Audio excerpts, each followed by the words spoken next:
Hey guys, surprise reading here. Wasn't expect. Did you hear that crow? That's why I'm doing the surprise reading. The crows are being very loud and obnoxious and not letting me sleep again. And my cat decided to come and sleep on my face. So the black animals again trying to get me up to do a reading.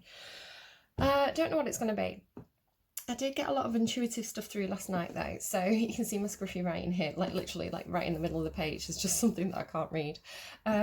So the first thing I saw was broderie anglaise, which is a cotton fabric with like lace panels in it. So white broderie anglaise, it's kind of like jumbled up.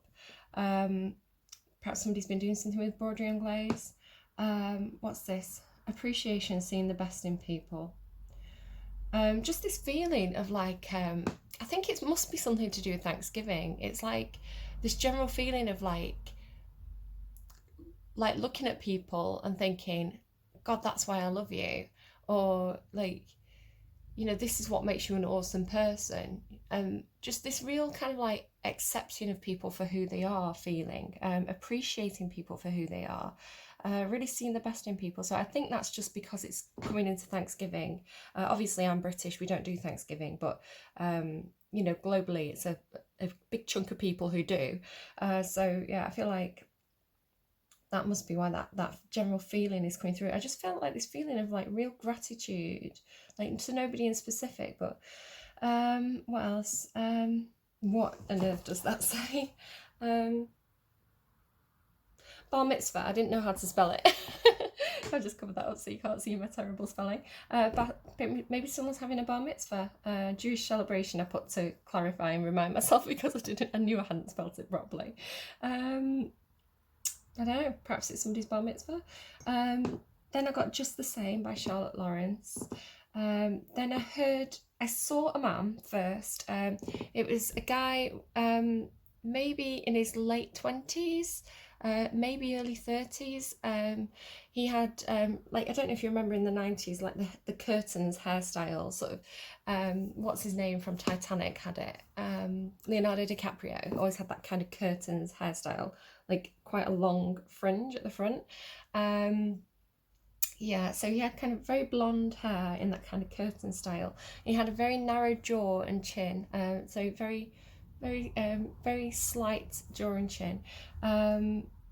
Nice looking, white I've put, and he had like a darkish blue, sort of not quite navy, like a little bit brighter than navy, but a blue, what I call a gilet on, which is like a puffer jacket with no sleeves, and he had something like maybe like green sleeves or something underneath it. I couldn't see his sleeves. Yeah, but blonde guy curtains, blue gilet, and at the same time I heard a man's voice, something baseball game. So I don't know, maybe somebody's been watching baseball on telly or somebody's been playing baseball. It could mean something to somebody. Then I got Coco. Now that could be many things. It could be Coco the film, which is a gorgeous, absolutely, if you haven't seen it, I think it's a Disney film, it's an animated film, gorgeous film about is it Mexican culture, the Day of the Dead. So really nice film, especially it deals with the topic of loved ones who pass over, but it does it so beautifully. So definitely go and watch that if you haven't seen it already. Gorgeous film. Cocoa, it could be coconut, cocoa hot chocolate, right? That's not hot chocolate, that's coffee, but I don't know. You have both in a cup. So all these things, it could be an indicator for you that this reading could be for you. What was coming through quite strongly though was Coco Chanel. Maybe somebody's wearing Chanel, or they've bought a gift for somebody, like a Chanel handbag or something. Or I was seeing though Chanel number 5, the bottle Chanel number 5. So somebody could have bought a gift of Chanel number 5 for somebody, perhaps for Thanksgiving. Do people give gifts on Thanksgiving? I have no idea. What does that say? I have to do the whole thing again. Oh, somebody must have, this must be something I heard somebody say. I'm going to have to do the whole thing again. I don't know.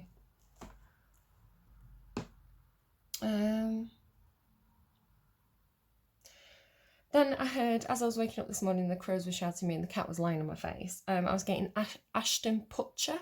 So like Ashton Kutcher, but with a P. It was like somebody couldn't say Ashton Kutcher. So they kept on saying Ashton Kutcher. Or it's somebody's name and it's like very similar. So I don't know, a funny one, but it must be for something. The two songs that randomised while I was getting ready to do the reading was Spark by Victor Leskell, which is a beautiful song, and Lonely Together, the acoustic version by Avicii and Rita Ora. So I don't know what we're going to get from this reading. I have to apologise for the scruffy table and for my scruffy hands and scruffy clothes because I wasn't expecting to do the reading and it was cold and I just kind of rolled out of bed. I rolled out of bed, got coffee, and now I'm here. So yeah, the scruffy table, my daughter does art on it, so it's kind of a bit worse for wear. But I didn't kind of want to wake the whole house up. So I snuck downstairs. So here we are, we snuck downstairs together. I'm going to tune into the energies and start to pull some cards, and we'll find out why they got me out of bed. I'll be back with you in a moment. If I can pause. Okay, as I'm kind of tuning in and I've got my hands on the table like this, I did have that feeling of kind of, I don't do this, but, you know, some people, when they get around a dining table, especially if they're gathering with family at something like Thanksgiving or Christmas, they give thanks for the food on the table, or they say some sort of prayer before they eat. So I don't know, maybe this is something that you do in your family because it's not something I would normally do, but I have that feeling as I tune in. So again, it's funny to me because I don't celebrate things like Thanksgiving. I'm British, we don't do that.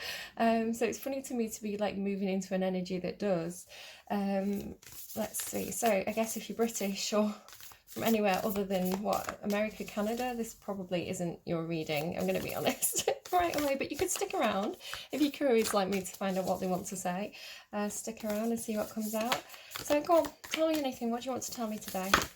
Why have you got me out of bed? What's going on? Anything else? Oh, nearly. The maiden, the sustainer, but they're not actually coming out, so I'm not going to take them. They're just showing themselves the castle, the poet. Okay. The siren on the bottom. That is interesting because yesterday I was actually, I don't know which way to hold it. I think I'm going to try and get it landscape when I upload it. I'm sorry if I don't manage to do it. You're just gonna have to like lock your phone and turn it or whatever, watch it sideways. So the siren. I was arguing with somebody yesterday because I studied classics. I know a fair bit about the myths, not everything. There's a lot, but sirens were not mermaids. Sirens were bird women. So I was having this argument with somebody where they were saying they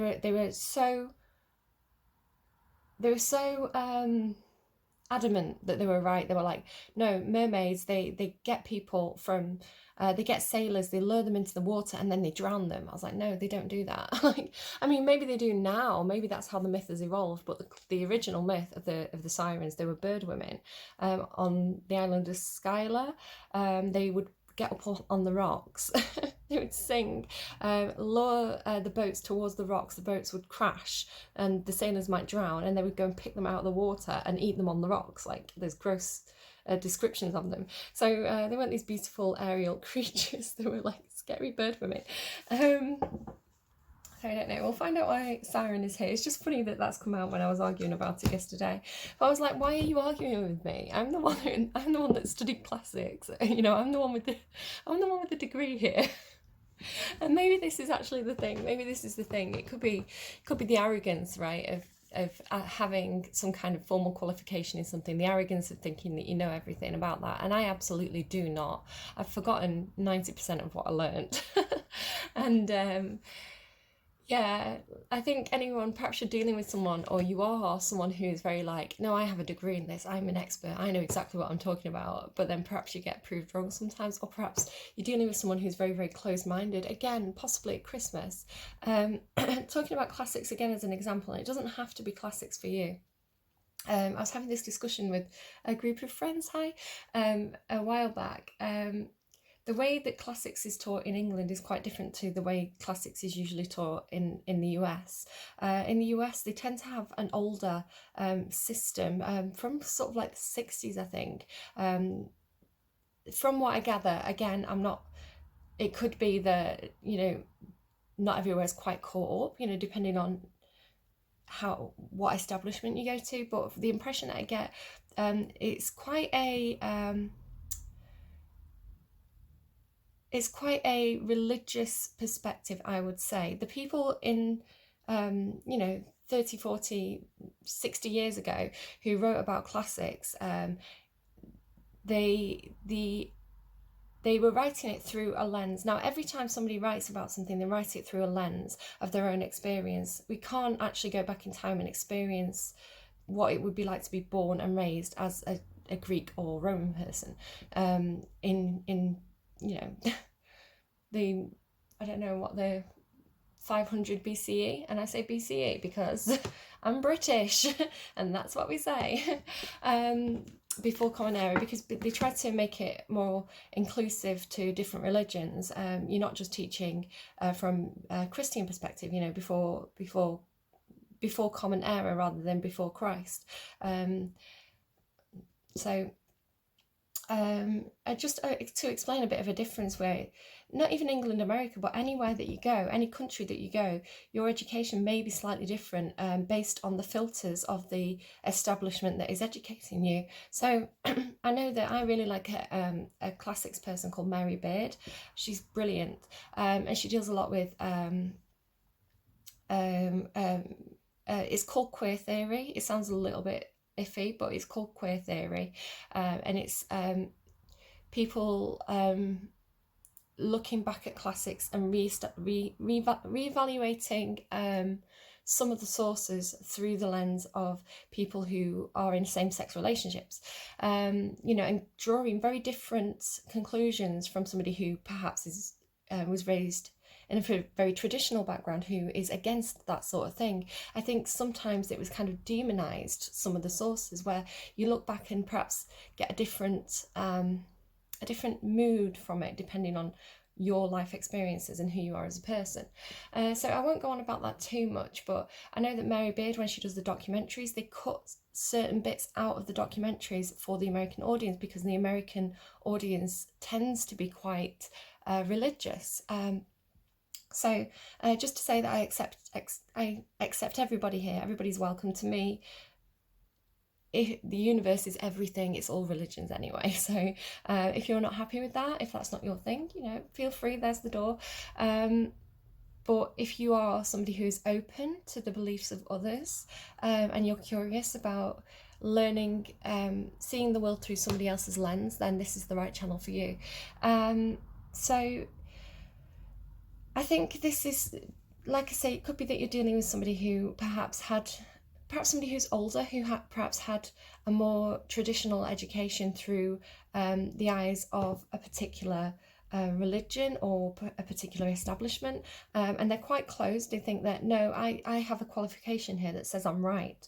But who says that the people who were teaching that person didn't have their own lens that they were teaching through, which obscured the view of all these different theories? So what queer theory, women's theory, looking at things through the sources of the oppressed rather than the elite. Most of these sources come from the elite, who obviously have a bit of propaganda involved. I'm the best senator, where somebody who is a slave of that senator may have a different perspective. So there's a lot of new perspectives. The field is always evolving. There's new evidence coming to light. Issues with race and the background that people came from. There's all this new information that people are discovering all the time. So I would say that having a degree doesn't make you an expert. And perhaps somebody's dealing with somebody like this, especially at Christmas or Thanksgiving, or these kind of formal situations where you meet people, you know, of the older generation.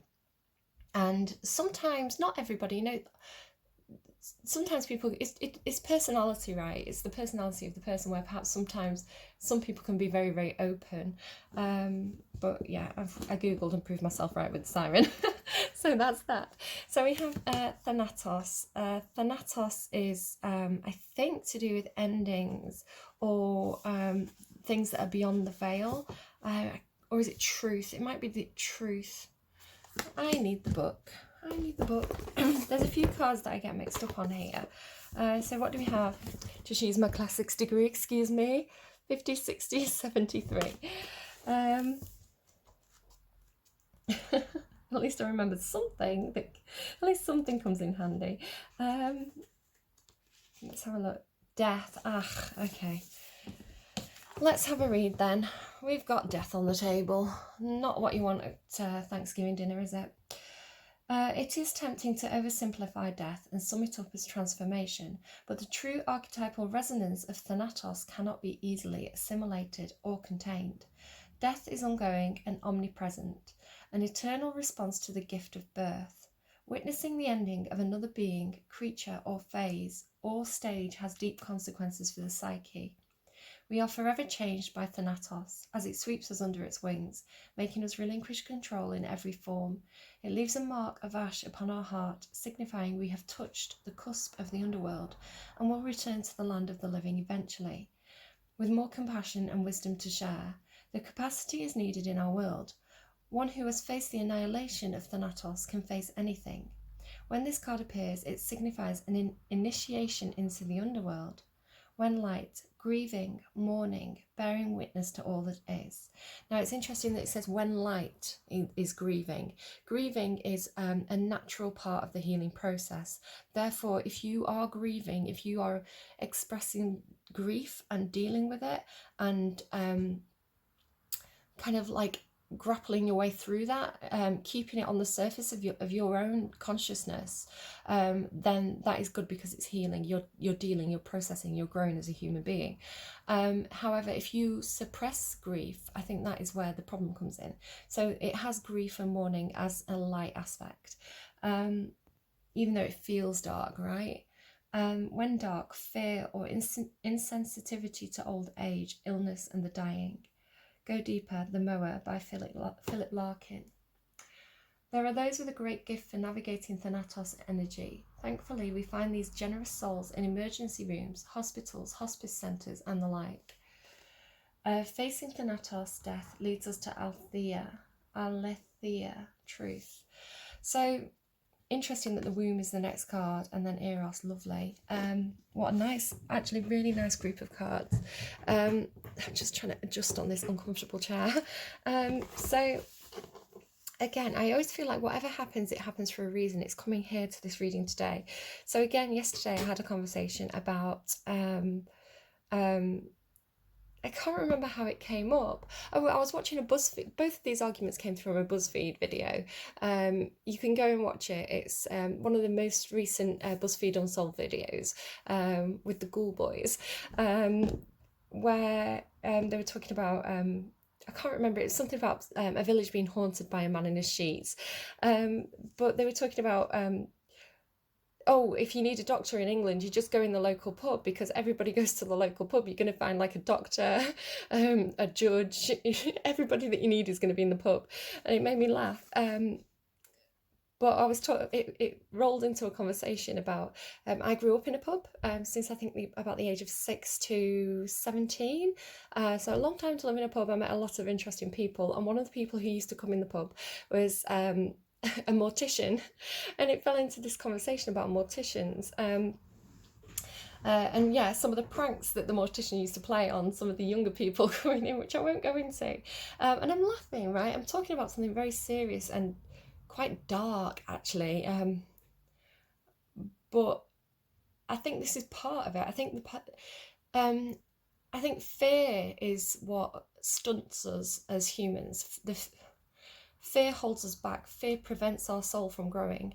Where sometimes if you look at the dark places, if you look at the scary things, if you look at the painful things, and you find a way to process it so that you get to a point where you can laugh at it, I think is actually very, very healthy. And I think actually the laughter scares the people who are scared and still in that pain, find that laughter very, very offensive. So you may be here thinking, why is she laughing? I've just experienced a loss, and my heart does go out to you if you've just lost someone who you were very, very connected to. But again, we all experience loss. We all process it in our own ways. And I've experienced loss, and definitely I think it is healthy to be able to get to a point where you can laugh about it, but only after you've done the mourning and healing. If you're laughing at it as a way of not processing, laughing at it as a way of saying I'm fine, this, you know, I'm not scared or upset, you know, then perhaps you're not doing the work. So does this sound like you or somebody that you're dealing with? How are you processing a loss? But it also means that the people who can process loss, the people who can look death in the eye and carry on going, are people that we need in the world. They are the doctors and the morticians and the what else did it say, the people in the emergency rooms, because they have that understanding of it, which means that they're strong in the face of death. I don't know, food for thought, right? This reading is basically just food for thought.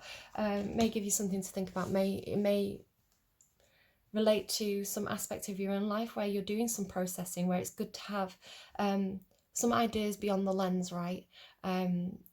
Just for you to kind of absorb those ideas, those different perspectives, those philosophies, and bring that into your own healing process. And if you want to process them and reject them, then that's okay. It's the processing, I think, that is the important thing here. So if this reading gives us food for thought, then that's a good thing. So, but beautiful, what did it say here? Death is an ongoing and omnipresent and eternal response to the gift of birth. And then here we have the womb. So I love readings like this. I love it when they're cohesive, they make sense. And you know, eros is how you have the birth, right? Love brings about new life. Okay, interesting. I'm going to say what I'm getting already there. As I say that, so it comes between, right? It comes between. Look at this, like the seed in the mouth and then the seed in the womb. Obviously, I don't have to spell that out for you. I assume we've all had basic biology lessons. This could be for somebody, it could be a case of learning to love again. Somebody who has experienced the loss of a loved one, especially a partner, could be finding it difficult to open the heart to new love, because it's like, well, or it could be somebody who, and I'm very sorry because this is one of the hardest things, somebody who has lost a child could be scared to try again because they don't want it to end here. Like, this is amazing, but there's a possibility that it ends here. But I think it's part of understanding that I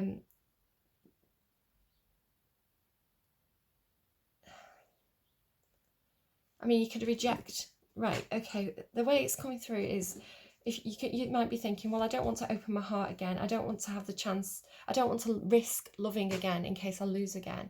But if you don't, all you have is that. That's all you're left with, the grief, the hurt, the pain. And do you want your life to be defined by grief and loss? Or do you want to have love in your life, passion, relationships, closeness with others, touch, warmth, love, arms, skin, kisses, conversation? And do you want to, whether this means literally a child for you, or like, you know, intercourse, or just love in general? What do you want? Do you want to open yourself up to this and have this in your life, even though you know you might lose it? Or do you just want to live with the pain? I don't know, that's one way of looking at it. You've already had that. If I'm talking to you, if this is your story, you've already had that. You've already survived this. Barely, I'm hearing barely. Okay, it's tough, right? But you're strong now, you're stronger. You know that you can survive this. Don't let this define you. Open yourself up, I think, is the message that's coming through quite strongly here.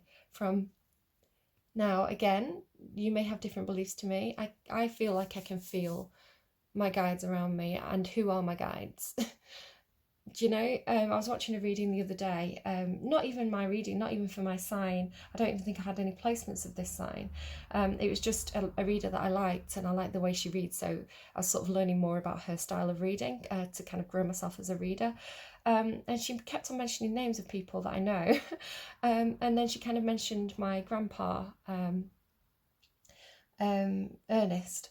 And I thought, well, I was like, that's an unusual name. There's not that many people called Ernest. And I thought if she mentions my granduncle's name, then I know that it's a reading for me. And she did. The next name that she said was my granduncle's name. So very, I don't know. Maybe one of your relatives was called Victor. My hand's going cold though, and that's an indicator for me that somebody's here. I don't know. It's crazy, right? I agree. I've only been doing this for a year. Definitely feels crazy to me still, but I can't explain it. You know, at what point do you stop saying something's a coincidence? Yes, it'd be a coincidence if she just named the one name, but for me to think, well, if she names that second name,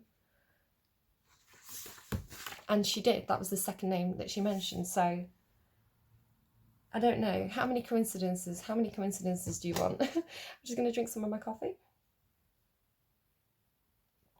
Okay, let's get into Eros. Why not?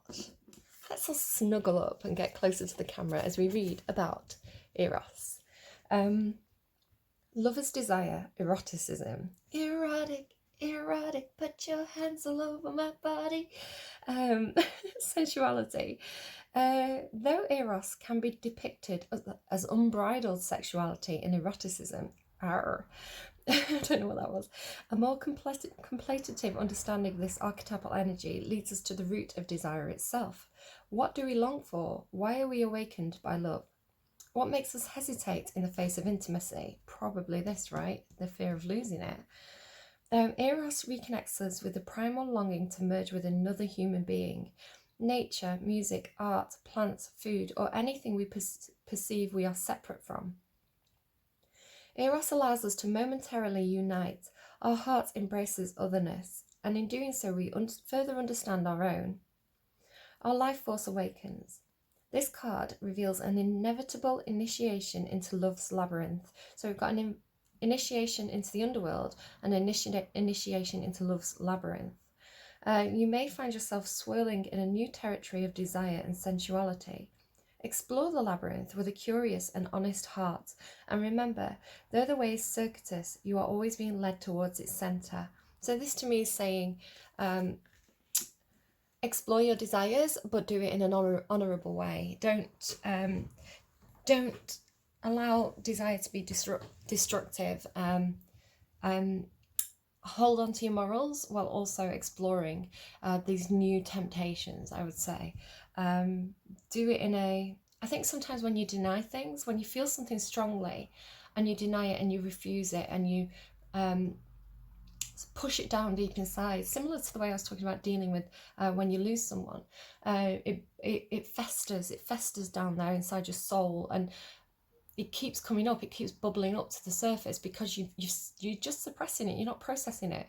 Where if you allow yourself to feel what you're feeling, even if it feels wrong, even if it's like I'm in love with somebody who I shouldn't be, or I have a strong desire for somebody who I shouldn't be, accepting that and being like, well, it is what it is. It is what it is. What am I supposed to do about it? And just be honest with your feelings and be like, yeah, I really feel very passionate about that person. You don't necessarily have to tell them or tell anyone else, but I think acknowledging it yourself and sort of looking at it and processing it in the same way and thinking, well, why do I suddenly feel this way about this person? What does that mean? I think allowing yourself to think and feel allows you to process and therefore handle something better than suppressing and having it boil to the surface in inopportune moments, and it kind of gnawing away at you on the inside. When light, passion, playfulness, sexual health. When dark, madness, projection, obsession. Go Deeper. Love Sonnet 11 by Pablo Neruda. Pablo Neruda. Basket of Figs by Ellen Bass.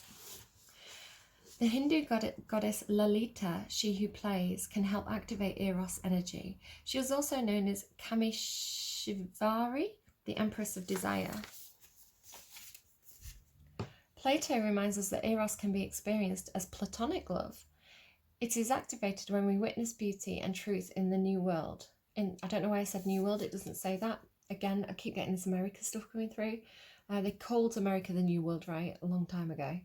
When our barriers soften. Yeah, I think this is somebody's defensive. Somebody's really, really scared of losing love. So therefore they've put the defenses up, where this is really encouraging you to open up and explore those feelings. Let's go to the womb. Let's go to the womb, guys. Why not? It's a fun ride getting there. I'm sorry, I don't know why I am the way that I am. Again, making jokes about things, right? Lightens the mood. So definitely somebody planting their seed here, I think. The nest, the belly, the origin. Everything has an origin story. The womb archetype asks us to contemplate the beginning beyond the beginning, the mother beyond the mother. In a world that often negates the power and necessity of female principles, this card returns us to the warmth, tenderness, and sacred intelligence from which we came. It's a card of receiving, not achieving, of accepting love from the mother of all of us. She is the life-giving force that forgives and cherishes even the most wounded and disparate soul. No matter how lost you are, the womb awaits your return to help you heal and grow. This card is a call to keep things simple, to return, to be reborn in the name of love. To be reborn in the name of love, whatever that means for you. The womb is everywhere. It is beyond gender, beyond time. I'm just trying to make sure I'm on camera. Within it, the womb is everywhere. It is beyond gender, beyond time. We are within it, and it is within us. When light, nourishment, harmony, warmth, love. When dark, stricken, ecological crisis, infertility and imbalance. Go Deeper. Gustave Courbet's The Origin of the World. It's spelled Cobbett. No, Corbett, like courgette but with a B. What would honouring the feminine look like to you? Where would you begin? Imagining yourself as loved is a good place to start. Consider that the Mother Earth must also have a mother. Imagine her. So for somebody, the storyline that's coming through for me now, for someone, is that you have lost a mother or a mother figure. Could be an aunt who is very mothering, very loving, very nurturing. A female in your life who went on to the other side. Grandma. I'm hearing, I think I'm hearing like Esbet, like Elizabeth, but Esbet, Betty, Bess, I don't know. Could be for somebody. Esbet.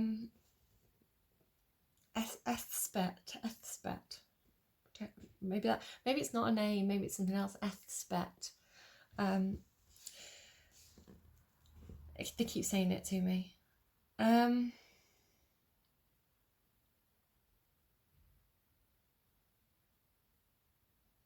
Elsie.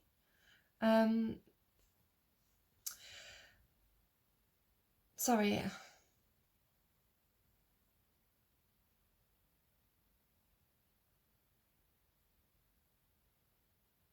No, it's not coming through any more strongly than that. Okay, so yeah, somebody could have lost somebody, a mother figure, a feminine energy who passed over to the other side, felt a sense of loss from this, perhaps developed some abandonment issues, a fear of love, because if you give that love, if you become emotionally or even physically dependent on a person, you get used to their presence, you get used to their love and their warmth, and then you lose it. It's very, very difficult, I think, to open up and love again. If you're trying for a baby, enjoy trying. Don't get stressed about it, because I think that just makes the situation harder to conceive. So try and try to put your fears aside and just enjoy the experience. That's for somebody. Elespet. That's not a name, I don't think. Well, I don't know what.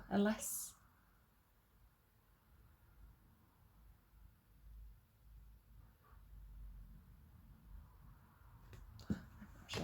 Okay, I'm going to keep going. No, I want to read the siren. Why is the siren here? What time are we on? 35 minutes already. The siren. Why are you here, my lovely? I think somebody is sexually attracted to somebody, right? But the denying it, they're blocking it because of fear of loss, fear of abandonment. Oh, 'tis better to have loved and lost than never to have loved at all. The temptress, the seducer, the femme fatale. Now we're talking. Sexy time. The siren calls and the world spins. What we thought we wanted pales in comparison to the sweet allure of her song. We find ourselves lost in a spell of desire and longing. Right? Eros is here. Perhaps even lust. Whether the thing calling to us is ultimately good or bad, that's in good or bad, is somewhat irrelevant. It's the journey that matters, and the work of the siren is to take us on a deeper psychic descent. Following her song, we go down, down, down to a place where lessons are learned and courage must be rallied to find our way back to dry land. Try as we might, resisting the call may not even be an option, unless, like Odysseus, we bind our hands to the mast of the ship. It's likely, though, that falling for her call is the only way we'll come to live more fully on the surface. So it's almost like a soul call, similar to what Eros was saying, I feel, where it's like, sorry for shuffling around on my chair, almost saying, why do you desire it? It's a journey of self-discovery, of understanding the feelings that you're having and why you're having them, and looking back at things perhaps from your childhood, perhaps experiences in life that have caused these emotions to surface. What is it that is calling to you and why? I think somebody really feels a loss of some kind of feminine, again, doesn't have to be sexual. It could be, a female who's lost a female figure in their life, but they miss that kind of nurturing, that mothering, maternal presence, I think. It always comes through as unconditional love for me, this kind of feminine paternal energy. It's like the mother who loves the child no matter what. The child can mess up, they can do the wrong thing, they can be mean because they're a child, they're growing, they're learning, they can do all the wrong things, they can be a jerk, but the mother still loves them because it's that unconditional love. So I think perhaps this is what somebody needs. They need somebody to love them for the faults, they need somebody to love them for when they're a jerk, they need somebody who loves them for who they are as a beautiful, messy human being who makes mistakes. Perhaps somebody feels very, very rejected by the feminine energies that are in their life. When light awakens sexuality, well, sensuality, absorption, arousal. I keep making that noise that I can't make. When dark, wickedness, adultery, wreckage, betrayal, and instability, insatiability. Yeah, I feel like it's about understanding why you're feeling that way, and as it was kind of saying here, it was like explore those feelings, but do it in a moral way. Don't do it in a destructive way, and don't repress them, because I feel like if you repress them, they become harder to control. It's the process that makes it bearable, I would say. Go deeper. J.W. Waterhouse's nymph paintings. That's in, if it's the one I'm thinking of, that's in Manchester Museum. I have been about 3 foot away from that painting. It was really controversial as well. I think they took it down because of, is it Sonia Boyce, another artist, was doing an exhibition about, I think it was like identity, and it was really controversial taking it down. I mean, they didn't intend to keep it down forever, it was just part of this other exhibition, but taking it down, it was in like all the newspapers, everybody went mad. They were like, no, that is like a classic painting, it means so much to so many people. It's like, you can't just remove art because one person has a problem with it. That wasn't really what they were doing, but it just showed how important that painting and the kind of the dialogue that came from that painting, you know, everybody arguing the different points of, you know, the sexualization of the feminine, the demonization of the feminine, you know, this painting of these sirens, where actually I don't know, it's just really interesting, really interesting dialogue that came out of that. So yeah, definitely go and look that up. J.W. Waterhouse's nymph paintings. I think it's Hylas. I'm talking about Hylas and the Nymphs. I'm not sure if it was Waterhouse. Lana Del Rey's album Ultraviolence. I love Lana Del Rey. They're giving me, again, I think it came through yesterday, My Baby Used to Dance Underneath My Architecture. Embodying the siren archetype requires that we explore things that are taboo. The siren laughs at conventions and constraints. She eats the rules. I like the siren. Other iterations of the siren archetype include the nymph, the mermaid, and the fairy. They often come in sets of 3 as a trinity of temptation. Trinity of temptation. Do you know what? I wouldn't mind a trinity of temptation. That sounds like a good time. Respect the feminine. Right, Thanatos, tell me more. Thank you. Look at that. What a beautiful card for Thanatos. This is the 6 of Swords. The 6 of Swords is moving away from a situation that was painful, choppy waters. It's normally somebody in a boat, leaving something behind, taking a couple of bags with them, being ferried to calmer waters, carrying their swords with them, and the swords are thoughts. The swords aren't inhibiting the exploration of their emotions. The swords are being carried on the journey as they are guided to a more calmer emotional place.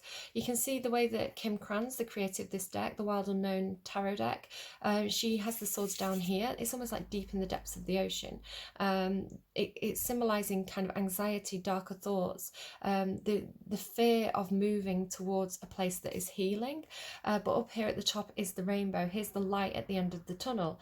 Here's the brighter day. But it requires movement. It does require leaving something behind that was painful. That process, that mental process that's painful, whatever that is for you, whether that's fear of commitment, whether that is fear of opening your heart, whether that is the pain of dealing with a loss, you know, social conventions that say you can't love who you want to love, whatever that is, this is mentally moving on from the anxiety of that and moving towards something brighter. Just to kind of show you the colours of these cards, if we bring the siren back down, you know, where do you want to be? Do you want to be in this dark place, or do you want to use love as a gateway to open up to this very, very warm, like, look at the beautiful warm loving colours. I'm just checking how much time I've got. It's healing. It's very healing. They're giving me sexual healing again. You know, there's nothing wrong with loving someone. There's nothing wrong with feeling attraction and desire. It's part of us as human beings, and it's actually wonderful because it means that your heart is alive, your emotions are alive. You know, that part of you, that human part of you is functioning as it should be functioning. You know, it's alive, it's warm, it's heated, it's passionate, it's creates drive, it creates action, it gets you out of those dark places because you're motivated. So don't deny that you have feelings. What action you take based on those feelings is up to you. You know, act honorably, but embrace whatever those feelings are, because they're like a battery pack powering you. They make you strong, they don't make you weak. They might make you feel weak sometimes, but I think it's all in the process. It's all in how you process things. Denying just keeps them festering down there at the bottom. Eros.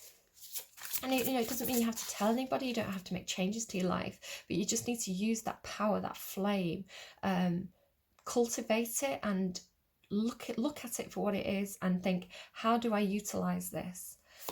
Eros, please. Thank you. The Hangman. Yeah, somebody's hanging around. Looking, they're definitely looking. Look at the red in their eyes. Look at that red. They are looking at whatever this signifies for you. This warmth, this gorgeous, like, feminine heat energy, the passion. They see the passion, but they're not moving. They're not doing anything about it. You can see they're all wrapped up, like arms. It's like almost like arms folded. Like, nope, I'm not moving. But they are processing. You've got this card about thoughts here. It's very dark. They may be in the dark at the moment. They may be denying the feelings. They may be suppressing them, but there is this mental process going on. Both of these cards signify a mental process of analysing, which is brilliant because that's what you need to do to heal. That's what you need to do to process, to be able to handle whatever this is for you. And it's so tempting. It's so... it's like, I don't know if you've ever seen these experiments that people did. They were like child psychologists. So they had a group of children. They'd get them one by one, sit them down at a table, and they'd put a cookie in front of them, and they'd say, right, we're going to leave the room for 3 minutes.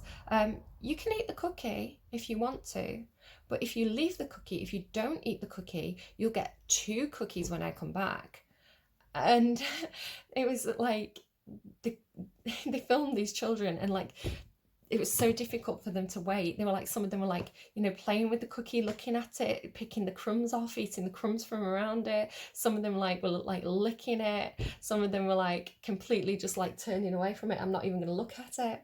Some of them ate the cookie straight away. They couldn't resist. So it's like that temptation of that cookie, and they're looking at it. Should I, shouldn't I? Knowing that if you wait, there's going to be more gratification in the end, perhaps. But yeah, the Hangman is a card about looking at things from a different perspective, feeling a little bit tied up, not being able to get what you want right away, or holding yourself back, tying yourself up while you process, while you analyse, while you try and put yourself in somebody else's shoes, perhaps. So yeah, but they are looking. They're definitely looking, because those eyes are red. What's that? The Empress. Yeah, maybe that's what they're looking at. Somebody who's an Empress for them. I'm just going to get the Empress back in the middle there before I properly shuffle. Okay, go on. Tell me about the womb. What do you want to tell me about the womb, please? Yeah, Empress. I wish I kept that Empress card out now. Father of Pentacles. So, why is the Father of Pentacles here, please? Whoa, Empress. Do you see? Yeah. So I feel like the Father of Pentacles is doing the looking, because that is a masculine energy. And this unconditional love energy, this feminine energy that's coming through, is coming through as very, very feminine. Now, I am not talking about males and females. I'm not talking about gender. I'm talking about energy. So you could be a female energy. You could identify as female, or however you identify, but what's missing from your life is the feminine energy, that mother energy. You could be a female who acts in very masculine Father of Pentacles energy. So it's not about your gender or how you identify, whatever you identify as. It's about the energy of the cards. And so as I talk about this feminine, somebody here has this need for this feminine mother, unconditional love energy, this warmth, this embrace, this touch, this eroticism, while somebody here is showing as this father energy, which is very separate. I mean, fathers can also be nurturing, but I am seeing it as a different energy. I see this as a person looking, because we've got the person looking. I'm going to say this is the person looking too. Could be definitely something to do with sexual identity. We have this particular Father of Pentacles, has these gorgeous rainbow horns. They're giving me, I'm honey. I need to pause and write down the songs that are coming through.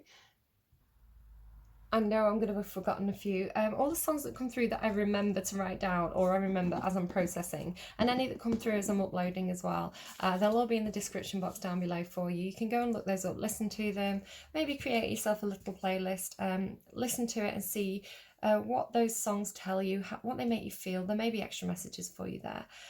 So yes, this Father of Pentacles with this gorgeous glowing rainbow horns. This is an emperor in the making for me. The elks, the male deer, elks, what are they called? Bucks? I don't know. The male deer often symbolize emperor energy for me. So this is like somebody who's borderline emperor.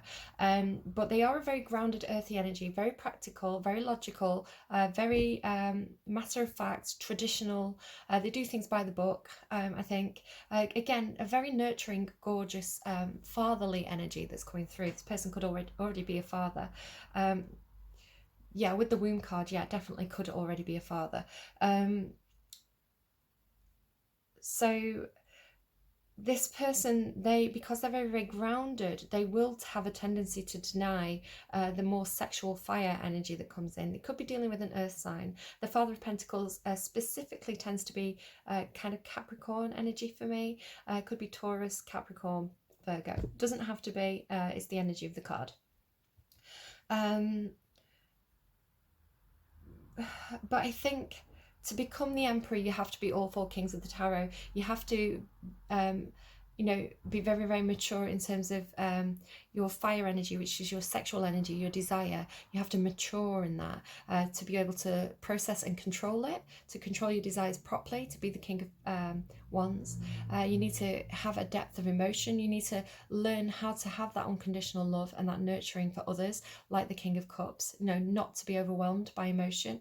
You need to have who am I missing? The logic, the kind of the communication skills, the master of analysis of the King of Swords. You have to be all four kings to be the emperor. So this is somebody who's borderline emperor, but I think they're struggling with this aspect of almost like King of Wands energy, learning to mature, learning to be able to hold back without it killing them, basically. It's with the Sun. You could be dealing with the Leo. And the Sun, if you look at these cards together, I'm sorry, I can't really see very well my camera. I can't see what you can and can't see. If I kind of put them, hard to pick up on this table too, put them like this, really notice the colours and the shapes that are going on here.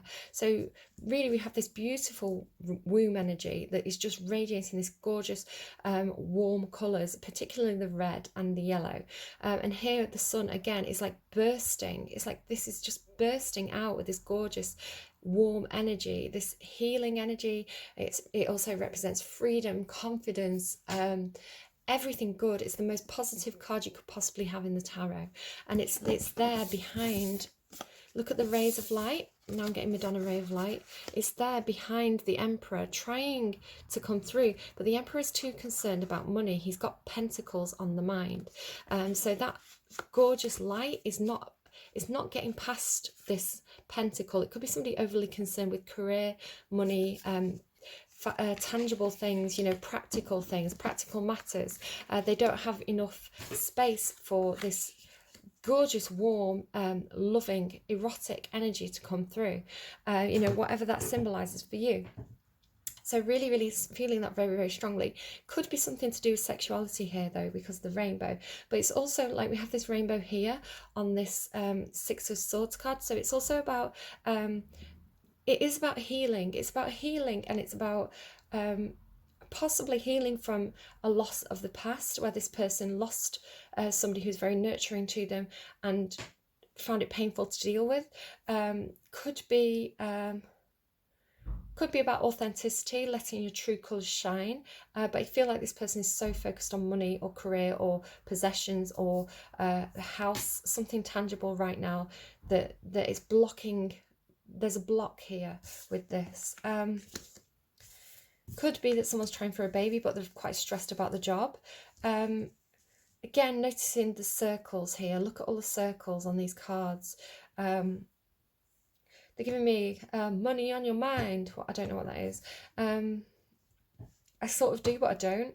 I know it's familiar, but I don't know what the reference is. I can't put a name to it. So it starts with the Empress, and I was talking about this being somebody who's almost an emperor, right? An Empress and an Emperor are a divine couple in the tarot. They are an absolute powerhouse couple. You can't, the only step better would be the Hierophant and the High Priestess, who is like properly divine. But yeah, the Empress and the Emperor, brilliant match, whether that's a work relationship, a father-mother relationship, a sexual relationship. It's the feminine and the masculine coming together to make something explosive.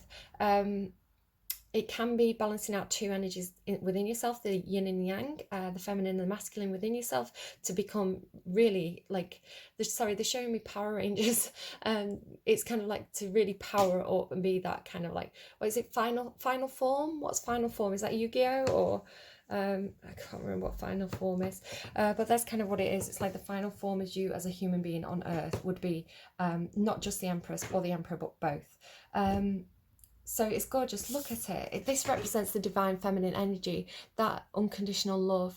Somebody who's super balanced. They are all four queens. So they've got the communication skills, the logic, the passion, the ability to take action, enthusiasm, warmth, love, compassion, nurturing, stability, everything that you could want, babes. It's basically the perfect woman. If you could write down a list, same with the Emperor, of who would be the perfect man or the perfect woman, this is pretty much it. And she's just radiating that gorgeous pink loving energy. We have the Ace of Pentacles here. Now it's interesting, I was talking about this pentacle above the deer's head, the elk. Like, I need to find out what the name is for that. I don't know why I'm getting a blockage with that. But you can see like this pentacle here, which is blocking out the sun. Again, here it is, this pentacle in front of the sun. So, it comes before the sun. So the Ace of Pentacles is something very, very grounded. I feel like this is something that the Emperor, so I keep referring to him as the Emperor, the Father of Pentacles, is going to offer, I think, to the Empress. Or it's something like, look, it's like you can't, oh my God, look at that. It's like he's got that pentacle, which represents something grounded, tangible, and it's there blocking out the sun, but he can't block it out. He can't suppress it. You can see that this tree trunk is literally cracking because of this heat energy. My heart is racing, that is bursting through. It's like you can't hold it back. You have to get it out into the sun, into the light of day, and process it. I feel like this Father of Pentacles, he wants to make some sort of solid offer here. He's got some sort of plan. He's got some sort of something very tangible that he's doing in relation to this. But I feel like there's a hiccup. There's something that's holding whatever this is back. The Ace of Pentacles, it can be an offer of some kind, or an idea. It's a concept. It's like a seed for me, the Ace of Pentacles. It's a seed of an idea or an offer or something that if planted, it could grow to something amazing. It could grow to like Empress, right? A massive tree. It's just the seed of something that could be very, very prosperous, and it leads into the sun, which is like everything you could ever want happiness wise. So really good idea. Whatever he's up to, this King of Pentacles, he's got some kind of really solid plan or idea that's going to lead to this gorgeous happiness. But there's a hold up. Look at how tangled the Wheel of Fortune is. There's all like sticks in the wheels. They're showing me like a bike. You can't move forward because there's a stick in your wheel. There's brambles. There's all things caught up that you need to kind of clear the way. Normally, if the Wheel of Fortune, it's in the upright, so it's positive. It's saying to me, there will be a turn of fate. There will be something positive coming in, something lucky. Somebody may be trying to turn things in their own favour, but there's hold-ups. I mean, COVID, right? COVID is a hold-up for everybody. But it's like you need to take some time to take the sticks out of the wheel to kind of oil the wheels of the bike. My cat's here. To get everything running smoothly. When there's hold-ups like this, it's the universe is sticking the sticks in the wheel, because the universe knows that it's not quite the right time yet. If there's hold-ups, there's hold-ups for a reason. It's not the perfect divine timing. So do try and be patient. We've got that patient energy there with the Hangman. As the universe kind of does whatever they need to do on the other side. You know, the things that you don't know, the things that you can't see, let the universe do its work. I'm also seeing owls here, which are about knowledge. These birds, which kind of symbolize freedom for me here.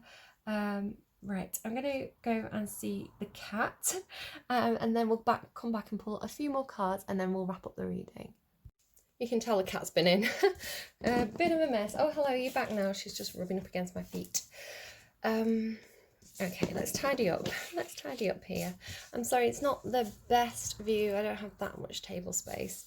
Well, I have got a lot of table space, but I'm just not used to having the camera down here. Okay, so I'm really happy the Empress came back out. Like, look at the colours. Gorgeous. Like, of course you feel attracted to her. She's an Empress. Like, she's gonna be very attractive. Hello, you. You're coming back again. Go on then. You bump into everything. Sorry, you get a nice view of my cat's butt there. Can you manage? She's trying to get on the window ledge. Just a minute. Mission accomplished. In the underlying here, we have the Eight of Swords. Oh, no, you're back. You're back destroying everything, okay? What's the plan here, Bess? Because that's going to slip and fall over. Oh, I don't know. The Eight of Swords is a card about feeling very, very trapped. Not feeling like you can open up your wings and fly. It's normally your own thoughts that are holding you back, though. So I feel like somebody is undergoing a bit of a metamorphosis here. I think they are doing this healing work, this introspective work. They are definitely thinking about things. Right, let's pull a few more cards. What is your plan here, Bess? Okay, yeah, coming, destroying everything. I see how it is. Just want a bit of attention? Well, I can't blame you. Who doesn't? Who doesn't want a bit of attention? The person in this reading today definitely wants a little bit of affection, I think. She's smelling some... she's stealing them. I've got some pine cones on the table. She's definitely investigating those, so you'll probably hear some pine cone noises being kicked around the room in a minute. Tell me more about Thanatos and the Six of Swords, please. Page of Cups, there we go. That's how you get to the healing. Page of Cups. Just watch, the devil is attached there. Could again be Capricorn energy. I think Capricorn energy comes through quite a lot because we're actually, Saturn's in Capricorn, Pluto's been in Capricorn, Jupiter I think has been in Capricorn. So there's a lot of planetary, Saturn, Jupiter, yeah. There's a lot of planetary stuff going on here. Do you want to go in the cupboard? Is this the problem now? Oh dear. I'm going to tidy up. Okay, attempt number 2. So we've got the Page of Cups. The Page of Cups, it can be an apology. It can be quite a naive, not naive, but quite a pure, simple, childlike offer. For me, this is Pisces energy. It's somebody who is... who's a bit of a dreamer, especially in love. They kind of have a tendency to fantasize. Now, if this person is connecting with an Empress, they may feel a little bit like the Empress is out of their league. A page is much more immature than an Empress. So I feel like in whatever this Thanatos situation is over here, it's like this person is looking up at that rainbow. They know where they're being led, they know where they're being guided, but they have this feeling like it's impossible, it's a dream. You can see up in this cup here, there's a flying pig. So to this person, it's like they've got their head in the clouds, feet in the clouds, feet in the air and head on the ground. And so, yeah, they're feeling a little bit like their dreams are impossible to realise at the moment, but their heart is speaking to them. Look at that. It's like their heart's pounding on the chest saying, knock, knock, open up. But they have a sense of reluctance. I think this is what's holding them back, this sense of, well, it feels impossible. My dreams feel impossible right now. But all the way over here, we do have the universe intervening, turning this wheel of fortune. So it's going somewhere. And they're also showing as a near emperor over here. So why they're showing up as this kind of like page energy, I feel like in a lot of aspects of their life, they are this emperor, especially if they are very businesslike, very good at perhaps their career. I feel like the devil here is because this person has a kind of insecurity. They have a kind of this feeling of I'm not worth it. I'm not worthy. I'm What would this person see in me? I can't give this person what they want. It's like their own, really coming through as insecurities, with the page being quite naive. Really coming through as this person's insecurities holding them back. Not having faith in their own dreams, I think, there, in terms of love and emotion, because on a tangible, practical level, this person's got it going on. But it is leading, the page is an offer of an emotional offer, and it does lead to Eros. So, but there's this hold up. What was here? Oh yeah, the Hangman. Okay, being silly, I've moved everything around a little bit. So tell me about Eros and the Hangman. 10 of Wands on the underneath. Someone needs to pack the bags or drop the baggage. Someone has, I think, a lot of emotional baggage from the past. Yeah, the past here. 6 of Cups is a card about the past. It's about nostalgia. You can see here the guy is kind of thinking about his childhood or thinking about children. There is a sense of having a bit of a rose-tinted view of the past, perhaps, with this card. But it's a card about also needing, wanting people around you where there's an equal give and take. There's an emotional fairness to relationships that this person's wanting. Again, there really is a sense of this person being hurt in childhood, or hurt by something in the past. I really feel like this person lost a feminine energy that was very supportive to them, that they loved very much, that they relied upon, perhaps. It doesn't necessarily mean that they died, but they could have left their life. They could have been separated from this person. Could have been a romantic interest, but it's coming through very much as like a maternal energy. But here we are. Here's the King of Pentacles. Again, King of Pentacles, King of Pentacles.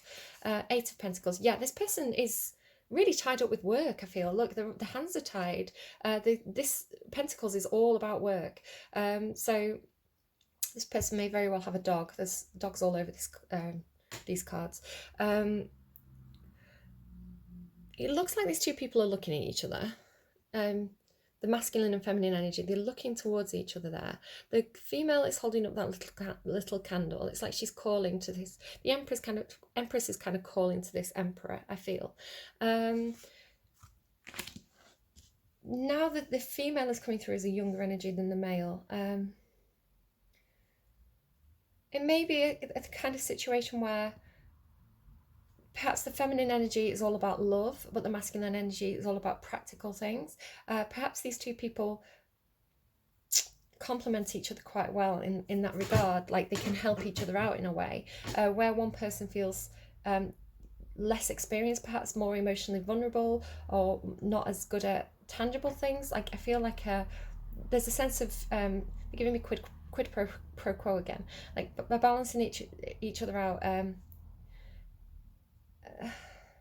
having something to give in the relationship, having something to offer, being able to guide each other. It feels very equal with the 6 of Cups here. You know, wherever one person is, I don't want to say underdeveloped, but I can't think of a better way of saying it. Where one person is underdeveloped in terms of the 4 suits of the tarot, the other person is very, very capable. So take that as it resonates. But this person, yeah, definitely work. King of Pentacles can be like a boss. It can be like a father energy, boss. Somebody who is really, really good at the kind of tangible things of life. Probably very financially comfortable. Perhaps not rich, but they pay the bills, you know, and they're very organised about practical matters. Comfortable, very comfortable. They are quite nurturing as well. The Pentacles, King and Queen of Pentacles, very nurturing.